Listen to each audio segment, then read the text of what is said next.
నమస్తే, welcome to our channel. నేను దిలీప్. ఈరోజు మన స్టూడియోలో మనతో ఉన్నారు ప్రముఖ ఆధ్యాత్మికవేత్త, వాస్తు నిపుణులు, జ్యోతిష్య పండితులు, ఎవరో కాదండి, వైవిఎస్ గిరిరాజు గారు. నమస్తే నాయన.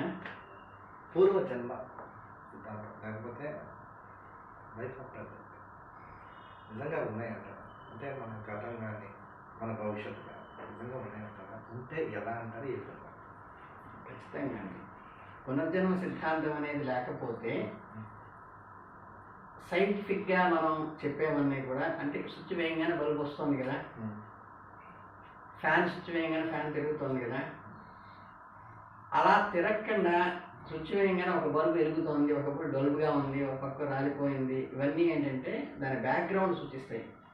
అంతకుముందు కాలిపోయిన బల్బు పెట్టామా అక్కడ, అంతకుముందు ఆల్రెడీ రిపేర్ షార్ట్ సర్క్యూట్ అయిందా, లేకపోతే వైండింగ్ బర్న్ అయిందా, ఈ బ్యాక్గ్రౌండ్ ఏమీ లేకపోతే ప్రతి బల్బు వేయంగానే తిరగాలి, ఫ్యాన్ కూడా వేయంగానే పనిచేయాలి.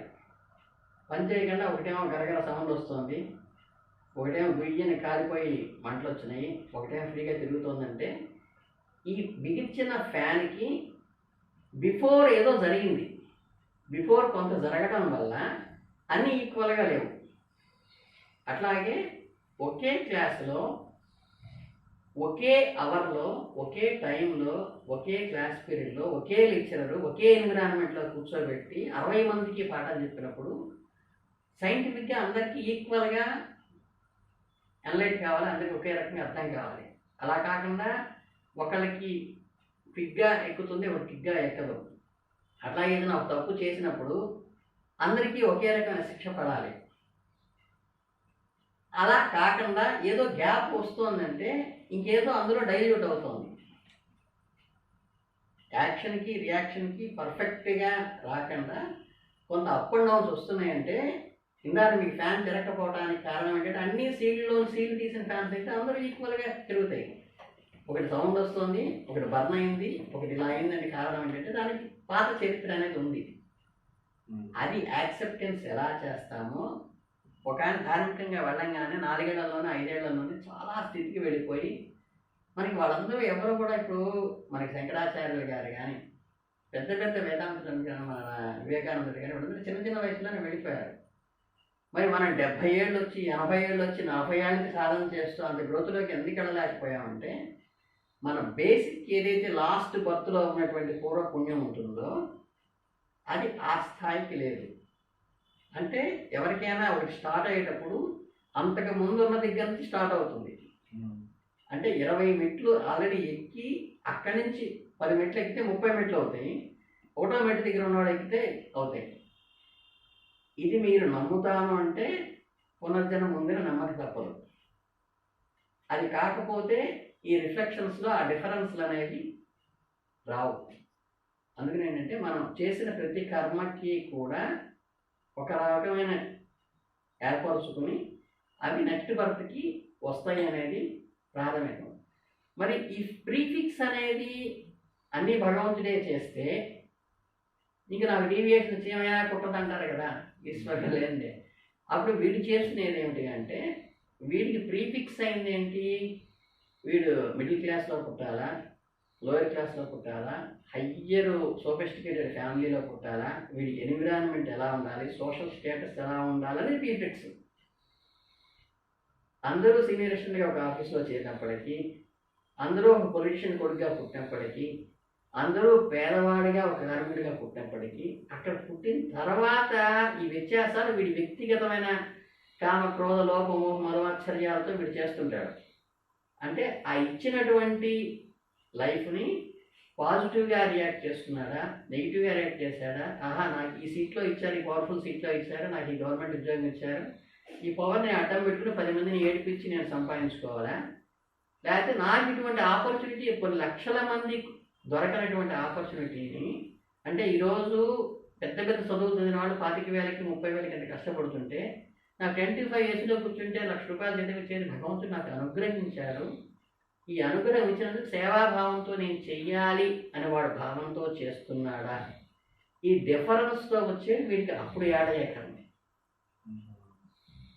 పూర్వకర్మ అనేది ప్రీఫిక్స్తో ఏ జాబ్ రావాలి, ఎంత స్టేటస్లో పుట్టాలి, ఎటువంటి భార్య రావాలి, ఎటువంటి పిల్లలు రావాలి అనేది ప్రీఫిక్స్.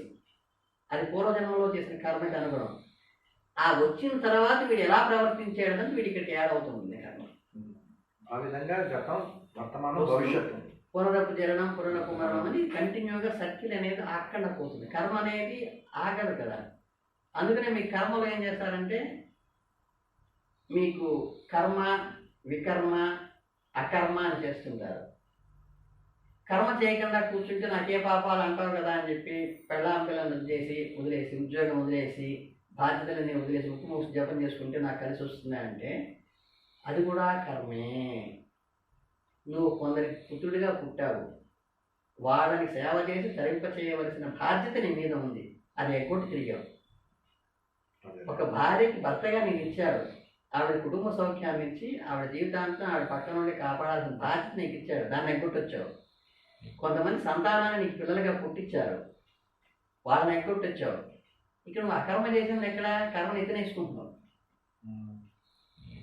అట్లాగే వికర్మ అంటే ఏంటంటే వ్యతిరేకమైన కర్మ చేసి, అంటే మనకి వీళ్ళందరూ చేస్తుంటారు. కొంతమంది అయ్యప్ప స్వామి దీక్షలని లేకపోతే ఇంకేమని, కొంతమంది కొండరాలతో కొట్టుకోవటము, తను శిక్షించుకోవటము, ఇవన్నీ ఏంటంటే మనకి పడాల్సిన ఏదైతే ఆ గ్రహమూలకంగా పడాల్సిన ఉంటాయో అవి వాలంటరీగా మనం అనుభవించేసేసి, అంటే రామకృష్ణ పరమహంస రుణమర్శ వీళ్ళకి రుణం ఉండి అది తీసుకోవచ్చు కదా స్వామి అంటే అనుభవించేస్తే పోతుందంటారు కదా. అలా దాన్ని ముందు అనుభవించేసి వాలంటరీగా పోగొట్టుకునేది అని చేసేది అదొక రకమైన కర్మ.